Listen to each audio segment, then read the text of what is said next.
ایک عیسائی نبی حضرت موسیٰ علیہ السلام جب کوہ طور کی طرف جا رہے تھے تو وہ عیسائی نبینہ ہو چکا تھا، یہودی نبینہ ہو چکا تھا۔ تو انہوں نے حضرت موسیٰ علیہ السلام کے جانے کی خبر سنا تو حضرت موسیٰ علیہ السلام کو بلایا اور بلانے کے بعد کہا کہ اے موسیٰ، تم کوہ طور پر رب سے ہم کلام ہونے جا رہے ہو، میرے لیے رب کی بارگاہ میں 4 دعائیں کر دینا۔ کتنی دعائیں؟ 4 دعائیں۔ پہلی دعا کہ اللہ تعالیٰ میری آنکھوں میں بینائی عطا کر دے۔ دوسری دعا کہ اللہ تعالیٰ مجھے صحت و سلامتی عطا فرمائے۔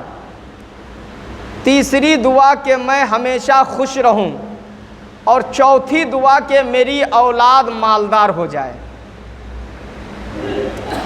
جب حضرت موسیٰ علیہ السلام کوہ طور پر پہنچے تو اس نابینے کی دعا کو رب کی بارگاہ میں رکھا تو رب نے کہا کہ موسیٰ، میں تیرے وسیلے سے میں اس نابینے کی دعا تو قبول کر لوں گا، لیکن ان سے کہنا کہ ان میں سے کوئی ایک دعا مانگے،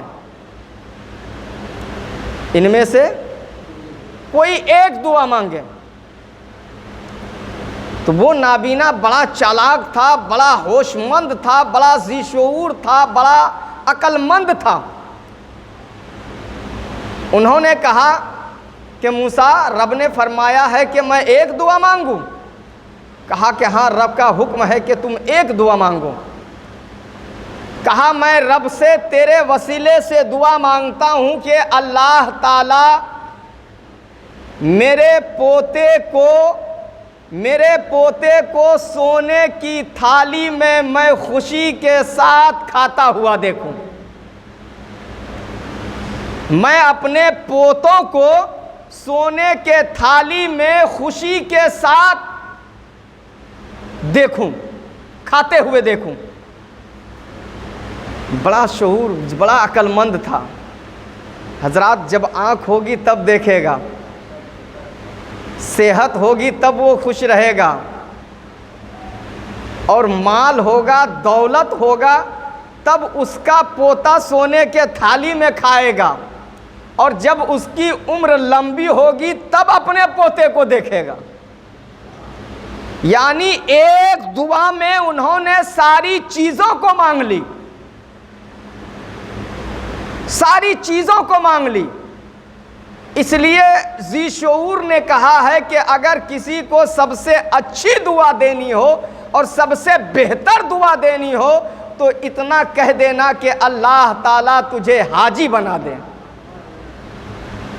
اور جب اس کے پاس مال ہوگا تب وہ حج کرے گا، جب اس کے پاس استطاعت ہوگی تب وہ حج کرے گا، جب اس کے پاس طاقت و قوت ہوگی تب وہ حج کرنے کے لیے جائے گا۔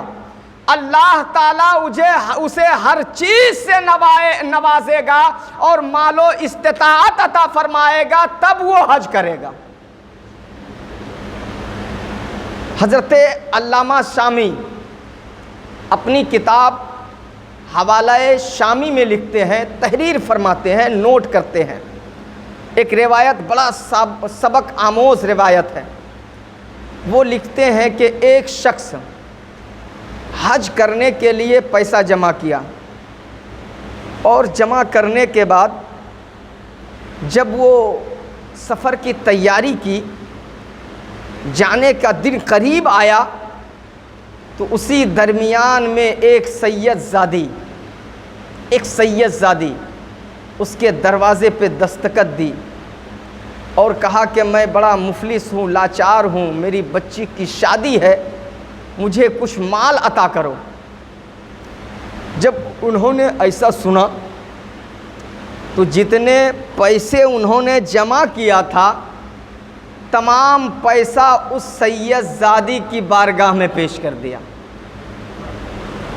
تمام پیسہ اس سید زادی کی بارگاہ میں پیش کر دیا۔ حضرات، وہ شخص کتنی محنت و مشقت کے ساتھ پیسہ جمع کیا ہوگا، دل میں خوشیاں مچل رہی ہوں گی، مسرت و شادمانی میں ڈوبا ہوگا کہ میں حج کرنے جاؤں گا، خانہ کعبہ کا طواف کروں گا، روضہ رسول کی زیارت کروں گا، جس کے بارے میں اللہ کے نبی نے فرمایا ہے من زارا قبری وجبت لہو شفاعتی، جس نے میری قبر کی زیارت کی اس پر میری شفاعت واجب ہے۔ اس نبی کے قبر انور کی زیارت کروں گا۔ لیکن جب وہ سید زادی آئی، انہوں نے اپنا سارا مال پیش کر دیا، سارا مال پیش کرنے کے بعد وہ حج جانے سے رک گیا، حج کو نہ گیا۔ لیکن جب حجاج کرام تشریف لاتے ہیں واپس آنے کے بعد اس شخص کو حج کی مبارکبادیاں پیش کرتے ہیں کہ تجھے مبارک ہو، تجھے مبارک ہو، تجھے مبارک ہو کہ تو نے حج کر لیا ہے اور اللہ نے تمہارے حج کو قبول بھی فرما لیا ہے۔ اب وہ حیرت زدہ ہو گیا کہ میں حج کو گیا نہیں ہوں، لیکن یہ میرے حاجی ہونے کا، حج کرنے کی مبارکبادیاں پیش کر رہا ہے۔ وہ حیرت و اضطراب میں ڈوبا ہوا ہے، حیرت و اضطراب میں ڈوبا ہوا ہے، اس کی آنکھ لگ جاتی ہے، لیکن اس کی قسمت اوج ثریا سے بھی بالا چلا جاتا ہے۔ انہوں نے دیکھا، خواب میں دیکھا کعبے کے بدر الدجا، طیبہ کے شمس الضحا، واللیل اذا سجا، ما زاغا بصر، مصطفیٰ جان رحمت صلی اللہ تعالی علیہ وسلم نبیوں کے سردار خواب میں تشریف لاتے ہیں اور آنے کے بعد کہتے ہیں کہ اے حاجی تجھے لوگ مبارکبادیاں پیش کر رہے ہیں، تو حیرت و اضطراب میں ڈوبا ہوا ہے کہ تو حج کیسے کر لیا ہے، تجھے لوگ حاجی کیوں کہہ رہے ہیں، تجھے حج کرنے کا مبارکبادیاں کیوں پیش کر رہا ہے؟ تو اپنے نصیبے پہ خوش ہو جا کہ تو نے میری شہزادی کو جو نذرانہ پیش کیا ہے اس کے صدقے میں اللہ تعالیٰ نے تیری شکل کا ایک فرشتہ پیدا فرما دیا ہے اور وہ تیرے نام سے خانہ کعبہ کا طواف کرتا رہا ہے۔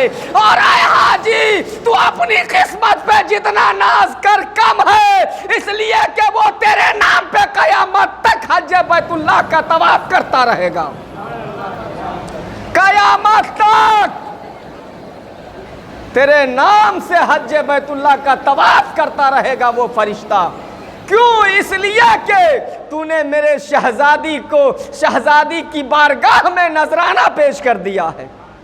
اللہ تعالیٰ نے تیری اس عقیدت کو قبول فرما لیا ہے۔